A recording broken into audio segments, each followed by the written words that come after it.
নির্মাতা মোহাম্মদ ইকবাল দীর্ঘদিন ধরে কাজ করছেন এমন এক গল্প নিয়ে, যেখানে কেন্দ্রীয় চরিত্র একজন যৌনকর্মী যিনি কোনো অপরাধ না করেও বারবার ক্ষমতাবানদের ষড়যন্ত্র ও শোষণের শিকার হন। এই গল্পেই এবার একজন আইনজীবীর চরিত্রে দেখা যাবে বাঁধনকে। তবে বিষয়টি নিয়ে এখনই মুখ খুলতে রাজি নন নির্মাতা কিংবা অভিনেত্রী কেউই। নির্মাতা মোহাম্মদ ইকবাল জানান, আগামী ১ আগস্ট সিনেমার মহরত অনুষ্ঠিত হবে। সেদিনই শিল্পীর তালিকা সহ সব তথ্য আনুষ্ঠানিকভাবে জানানো হবে।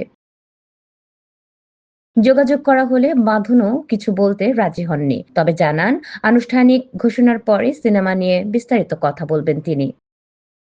সিনেমাটি চিত্রনাট্য লিখেছেন আব্দুল্লাহ জহির বাবু। আগামী বছর কোনো এক ঈদে সিনেমাটি মুক্তি দেওয়ার পরিকল্পনা রয়েছে নির্মাতার। বাঁধন ও মধুমিতা ছাড়াও এতে অভিনয় করবেন রোজিনা, আমিন খান ও আশিস খন্দকার প্রমুখ। সবশেষ তানিম নূরের বনলতা এক্সপ্রেস সিনেমায় দেখা গিয়েছিল বাঁধনকে। তার অভিনীত আরও দুটি সিনেমা মুক্তির অপেক্ষায় রয়েছে।